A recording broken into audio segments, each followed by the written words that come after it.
اعوذ باللہ من الشیطان الرجیم، بسم اللہ الرحمن الرحیم، السلام علیکم ورحمۃ اللہ وبرکاتہ۔ امید کرتے ہیں آپ لوگ خیریت سے ہوں گے۔ ہاکآئی کے ایک اور ایپیسوڈ کے ساتھ آپ کا میزبان محمد سعد اسلم حاضر خدمت۔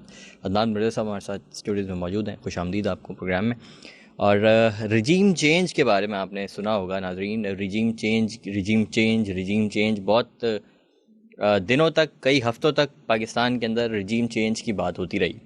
آج ہم رجیم چینج کی بات کریں گے، لیکن مشرق وسطیٰ یعنی کہ مڈل ایسٹ میں رجیم چینج کیسے آیا تھا، اور وہاں پر جو ہے وہ کیا کیا تبدیلیاں ہوئی تھیں، اور وہ تبدیلیاں کیسے ہوئی تھیں بڑی سطح پر، ان کے اوپر آج ہم خاص طور سے بات کریں گے۔ تو عدنان صاحب کہاں سے سٹارٹ کریں گے؟ اسٹارٹ کرتے ہیں پہلے ایران سے۔ اوکے۔ ایران کے اندر 1950s کے اندر جو پہلی اٹیمپٹ تھی، جو کہ ڈاکیومنٹڈ، بہت ویل ڈاکیومنٹڈ ہے، کہ ادھر ایک الیکشن ہوا تھا ارلی 1950s میں، اور ان کا جو الیکٹڈ پرائم منسٹر تھا وہ بہت ہی پاپولس، یعنی ان دا سینس کہ وہ جو عوام، جو میجورٹی عوام تھی، ان کے انٹرسٹ کی بات کرتا تھا، نیشنل انٹرسٹ کی بات کرتا تھا۔ تو اس زمانے میں انگلینڈ، یو کے، یونائٹڈ کنگڈم جو ہے، ان کا خاصا انفلوئنس تھا۔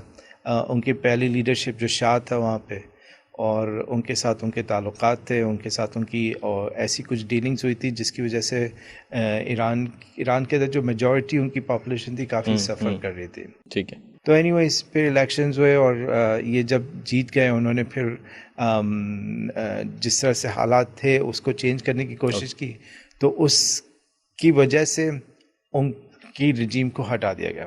تو یہ بہت ویل ڈاکیومنٹڈ کیس ہے۔ سی آئی اے اس میں انوالو تھی۔ پہلے یو ایس پریزیڈنٹ کے پاس جب یو کے کی لیڈرشپ گئی تھی، انہوں نے اس وقت کے جو پریزیڈنٹ تھے انہوں نے منع کر دیا تھا کہ انٹرفیئرنس ہے، لیکن جب یو ایس میں الیکشنز ہوئے اور دوسرے پریزیڈنٹ آئے، انہوں نے اس کو کیا، اور بیسیکلی سی آئی اے کو بالکل کہہ دیا کہ آج آپ کر لیں، اور وہ ہو گئی سکسیس۔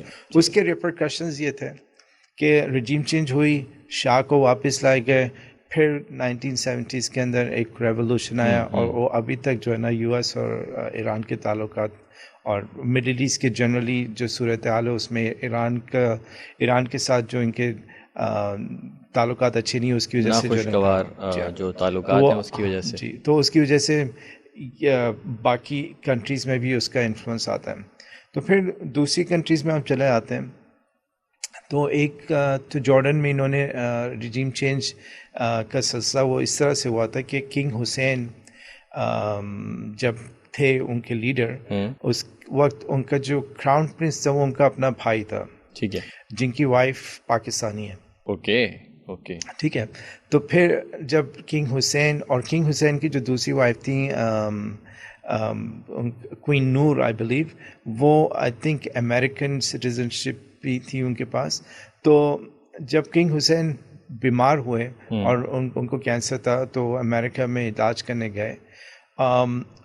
تو پھر جب وہ بالکل ایسا تھا، ان کو یعنی ان کی طبیعت خراب تھی، تو ڈاکٹرز نے ان کو جب جواب دے دیا، تو واپس آئے جارڈن، صرف میرے خیال سے 1-2 دن کے لیے، اور اپنے بھائی کو ہٹایا اور اپنے بیٹے کو کراؤن پرنس بنایا۔ اچھا جی، تو پھر اس کے بعد جب ان کا انتقال ہو گیا، تو اپنے وہاں سے کوئی ڈائریکشن تو نہیں لے کے آئے تھے؟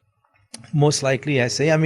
جو اکنامک ہٹ مین ایک دفعہ میں نے ذکر کیا تھا، جان پرکنس سے، انہوں نے بتایا تھا کہ کس طرح سے جو ہے نا کن سٹائل سے رجیمز کو پریشر کیا جاتا ہے کہ آپ جو ہے نا، اور رجیم کا جو ورڈ ہے بیسیکلی جو یہ ان جگہ پہ استعمال کرتے ہیں ان کا میڈیا، کہ جہاں پر ان کو لگتا ہے کہ جو گورنمنٹ ہے کبھی بھی ان کے ساتھ ہاسٹائل ہو سکتی ہے، یعنی اپنے لیے کبھی یہ رجیم کا ورڈ نہیں استعمال کرتے، یہ نیگیٹو کانوٹیشن ہے رجیم، اور نارتھ کورین رجیم یا عراقی رجیم، اس طرح سے ہمیشہ نیگیٹو کانوٹیشنز کے ساتھ استعمال کر سکتے ہیں۔ اینی ویز، تو وہ ایک سلسلہ تھا جہاں پہ انہوں نے انٹرونشن موسٹ لائکلی کی تھی۔ اس کے علاوہ مڈل ایسٹ کی جو آپ کی باقی کنٹریز ہیں، کویت کے اندر اصل میں جو سبا فیملی ہے رولنگ، ان کے ڈویژن کچھ حصہ ہے کہ یہ 7 فیملیز ہیں، اور یعنی ان کے آبا و اجداد میں سے جو 7 فیملیز نکلی تھیں ان میں سے، تو ان میں سے 4 فیملیز جو ہیں وہ ان کے جو اسکن ٹون ہے وہ لائٹ ہے، اور جو 3 ہے ان کا اسکن ٹون ڈارک ہے. ٹھیک ہے، آپس میں یہ فیملیز گیٹ along نہیں کرتی ہیں. اچھا. تو جو لائٹ اسکن ٹون والی فیملی ہیں ان کی ڈومیننس زیادہ ہے. ٹھیک ہے، ان کے یو ایس کے ساتھ ریلیشن شپ پہ زیادہ ہے. تو جو دوسری سائڈ کی ہے فیملی، ادھر ان کو پاور کم ملی. ٹھیک ہے، لیکن جب بھی ان کو پاور ملی لوگ ان کے ساتھ زیادہ رہے. یعنی اس طرح سے کویت کے لوگ جو ہے نا وہ کویت کے لوگوں جو میجورٹی ہے ان کے بینیفٹ کے لیے کام کرتے تھے. لیکن ریسنٹ ٹائمز میں جو ان کا ایک کراؤن پرنس تھا شیخ سعد، تو شیخ جابر کا جب انتقال ہوا تو شیخ سعد جو تھا کراؤن پرنس تھا، وہ جب امیر بنا کویت کا، وہ ہارڈلی 2-3 دن رہا ہوگا امیر. اس کے پاس گئے، اس سے ریزائن کروا لیا انہوں نے. پھر وہ اپنا وہی لائٹ سکن فیملی والا بندہ آیا. تو ان کی جتنی بھی منسٹریز ہوتی ہیں، جو منسٹرز ہوتے ہیں زیادہ تر کویت کے منسٹرز وہ رائل فیملیز کے ہی ہوتے ہیں. حالانکہ کویت کے اندر ان سب جو جی سی سی کی 6 کنٹریز ہیں، ان کا جو پولیٹیکل سسٹم ہے وہ دوسروں سے مور اوپن ہے، مور لبرل ہے. اور ان کے پالیٹکس میں کافی کویت کی فیملیز انوالو ہیں. لیکن پھر بھی جو رائل فیملی ہے وہ 51% پارلیمنٹ کو کنٹرول کرتی ہے بیسکلی ووٹنگ کے اوپر. تو اینی ویز پھر بھی اس کے اندر جو منسٹرز ہوتے ہیں وہ ان کے ہی ہوتے ہیں، سبا فیملی کے ہوتے ہیں. لیکن زیادہ تر وہی لائٹ اسکن ٹون والی فیملی کے ہوتے ہیں. پھر اس طرح سے قطر کے اندر، اب قطر کے اندر تھوڑا سا ڈفرینٹ یہ ہے کہ جو ابھی امیر ہیں ان کے جو دادا تھے وہ جب امیر تھے، اور وہ میرے خیال سے وہ ان کے یو ایس کے ساتھ بلکہ زیادہ یعنی وہ اس زمانے میں آپ کو بتا رہا ہوں 80s اور 90s کے اندر جو جتنے بھی یہ 6 کنٹریز تھیں، ان کے جتنے بھی لیڈرشپ تھے وہ آلموسٹ ایک ہی جیسے تھے سارے. ایک ہی جنریشن کے تھے، ایک ہی جیسے تھے ان کے. تو یو ایس کی طرف سب کا جو ہے نا وہ تھا، انفلوئنس رہتے تھے یو ایس سے. تو اینی ویز تو ان کا جو بیٹا تھا جو ابھی کے امیر کے ابو تھے، انہوں نے اپنے باپ کو ہٹا دیا بیسیکلی. ٹھیک ہے، اور خود پاور میں آ گئے. اور خود پاور میں آ کے انہوں نے قطر کو بالکل جو آپ اب قطر دیکھ رہی ہیں بیسیکلی اسی کا حصہ ہے. یعنی اس وقت قطر کو اتنا کوئی نہیں جانتا تھا، لیکن جب سے یہ جو امیر ہیں ان کے باپ جو آئے تھے اپنے باپ والد صاحب کو ہٹا کے، انہوں نے قطر کو جو ہے نا ڈفرینٹ طریقے سے آگے لے کے، اور خود جلدی سے یعنی زیادہ حکومت نہیں کی، اپنے بیٹے کو لے آئے ان کو. یعنی خود یعنی یہ اس ایریا میں ہوتا نہیں ہے. یعنی جو بھی امیر ہوتا ہے وہ یا تو مرتا ہے یا کچھ اس طرح سے اس کے ساتھ ہوتا ہے کہ ورنہ کوئی اس طرح سے جو نا لیڈرشپ پاس آن نہیں کرتا. تو قطر نے یہ اس ریجن کے لیے اٹ واز ڈفرینٹ، کیونکہ یہ تو آپ کو پتہ زیادہ تر جو ہوتے ہیں آلموسٹ لائف کے لیے ہوتے ہیں. ایسے ہی.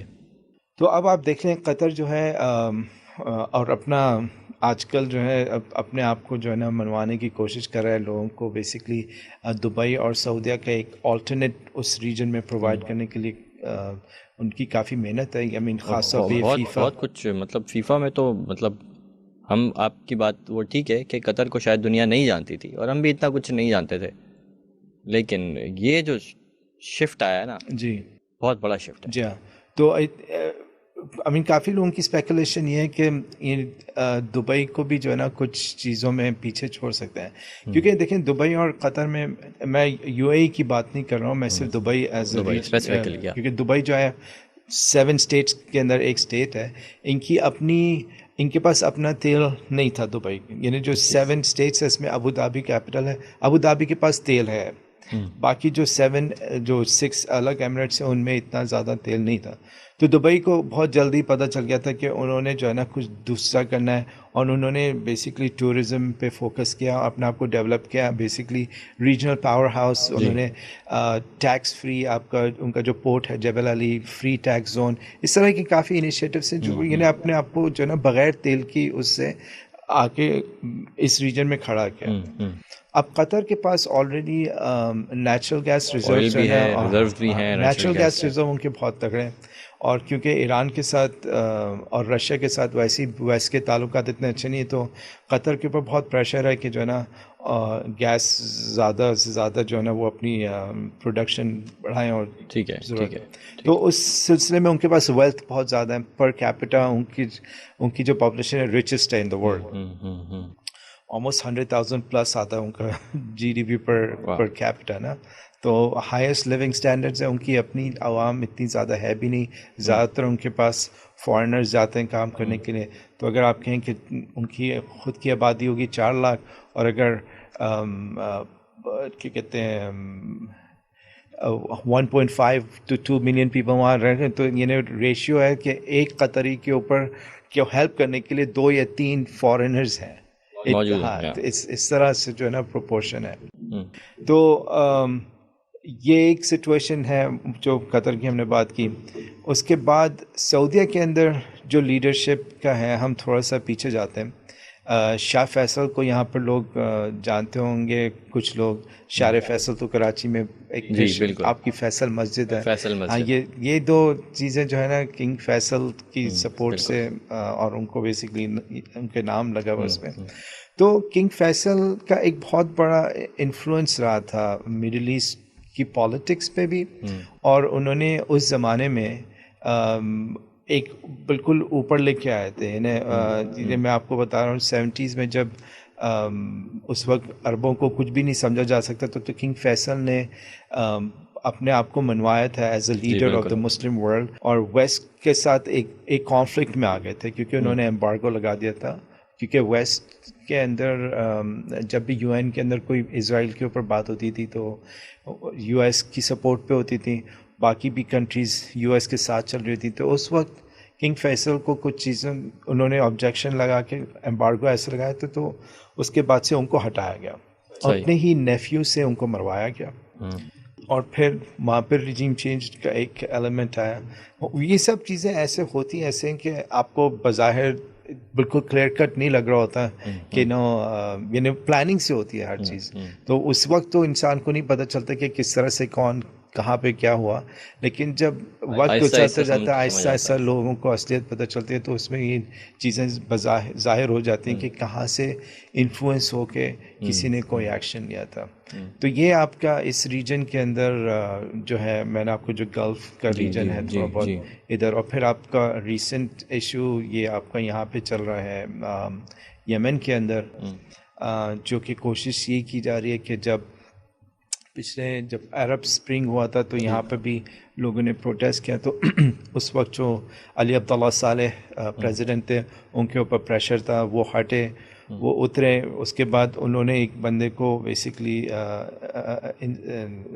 نامینیٹ کیا, وہ پریزیڈنٹ بنے, لیکن he was a weak person. تو ان کی گورنمنٹ کے خلاف ایک ریبیلین ہوا, ریبلز تھے وہ ہوتی ہیں, ہوتیوں کے ساتھ جو پرانا وہی پریزیڈنٹ تھا وہ بھی ان کے ساتھ مل گیا تھا, علی عبداللہ صالح.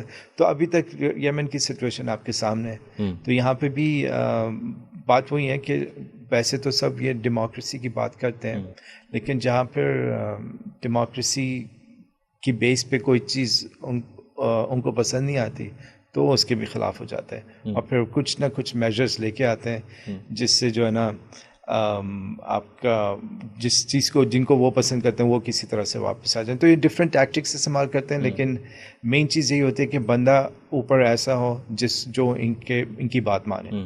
بیسکلی تو یہی ہوتا ہے, اور زیادہ تر US کا انفلوئنس جو ہے جہاں پر جن ممالک میں, ان کی کوشش ہوتی ہے کہ اوپر ایسا بندہ ہے کہ جو ہماری بات سننے والا ہو, ہماری بات پر عمل کرنے والا ہو. اور جتنی کنٹریز میں بھی ہم نے ریجیم چینج دیکھا ہے وہاں پر جو ہے وہ ان کا ہی انفلوئنس سب سے زیادہ نظر آتا ہے.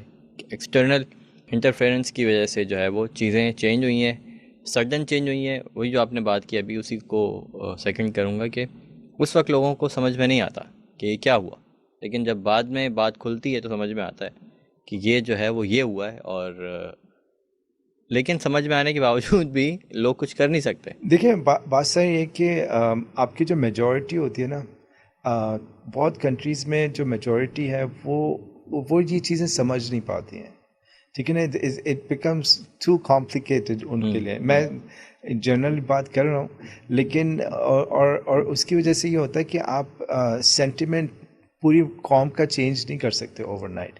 یہ ایسی کمپلیکیٹڈ بات ہوتی ہے, یعنی کون اتنی ڈیٹیل میں جا کے یہ سمجھے کہ کس طرح سے انہوں نے کیا, کیونکہ یہ ایک کانٹیکسٹ بلڈنگ ہوتی ہے, ٹھیک ہے نا. ایسے ہی تو جب تک آپ کا میڈیا اور آپ کے جو باقی انفلوئنس رکھنے والے لوگ ان چیزوں کے بارے میں لوگوں کو بتاتے نہیں چلیں گے, تو لوگوں کو کچھ چیزیں سمجھ میں نہیں آئیں گی. اوور نائٹ چیزیں ہوں گی, ان کے نزدیک ہوتی نہیں ہے اوور نائٹ. ان کے لیے اوور نائٹ اس لیے ہوتی ہے کیونکہ وہ ہمیشہ سے اندھیرے میں رہے, اندھیرے میں, ٹھیک ہے نا. ان کو روشنی دکھائی نہیں گئی, نہ انہوں نے اس کی طرف جانے کی کوشش کی.